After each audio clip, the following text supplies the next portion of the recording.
Hello everyone, this is Varisha and I welcome you all to my YouTube channel.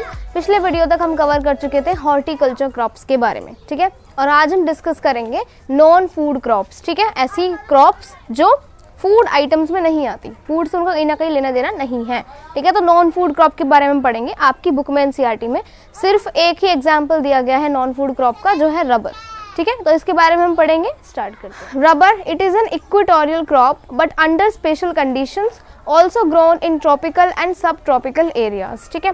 अब आपके जो rubber crop है वो इक्वेटोरियल क्रॉप है। इक्वेटोरियल यानी कि जो इक्वेटर के आसपास होती है, उसको हाई टेम्परेचर चाहिए होता है और हाई ही रेनफॉल चाहिए होती है, यानी कि बारिश चाहिए होती है।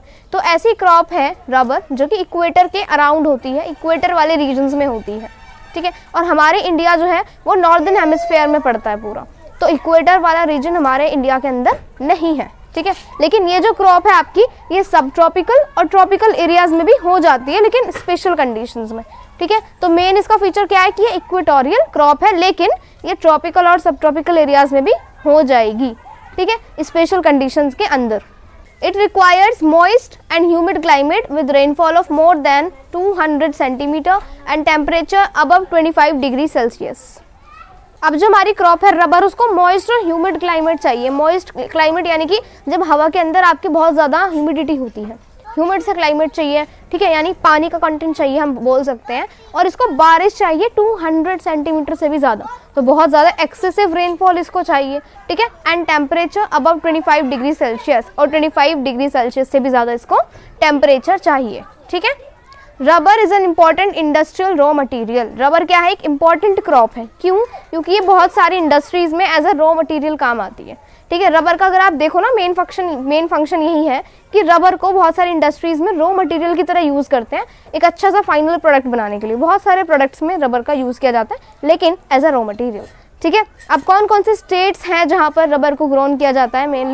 Mainly grown in Kerala, Tamil Nadu, Karnataka, Andaman and Nicobar islands and Garo hills of Meghalaya. तो अगर आप देखोगे तो बहुत सारी क्वांटिटीज़ में केरल में, तमिलनाडु में, कर्नाटका में, अंडमान निकोबार आइलैंड्स में, ठीक है, और मेघालय में गारो हिल्स, गारो पहाड़ियाँ पड़ती हैं, ठीक है। तो वहाँ पर भी रबर की कल्टीवेशन होती है। इसको एक बार रिवाइज करते हैं। तो रबर हमारी एक इक्वेटोरियल क्रॉप है, यानी कि इक्वेटर के रीजन्स के अराउंड होती है। अनफॉर्चुनेटली इंडिया जो है वो इक्वेटर रीजन में नहीं आता, वो नॉर्दर्न हेमिस्फीयर में पड़ता है पूरा का पूरा इंडिया, ठीक है। तो हम बोल सकते हैं तो यहाँ पर रबर की खेती कम होती है, लेकिन फिर भी रबर जो है वो ट्रॉपिकल सब ट्रॉपिकल एरियाज में उगाई जा सकती है। तो हमारी इंडिया में कुछ स्टेट्स में ग्रो की भी जाती है, लेकिन स्पेशल कंडीशंस में, ठीक है।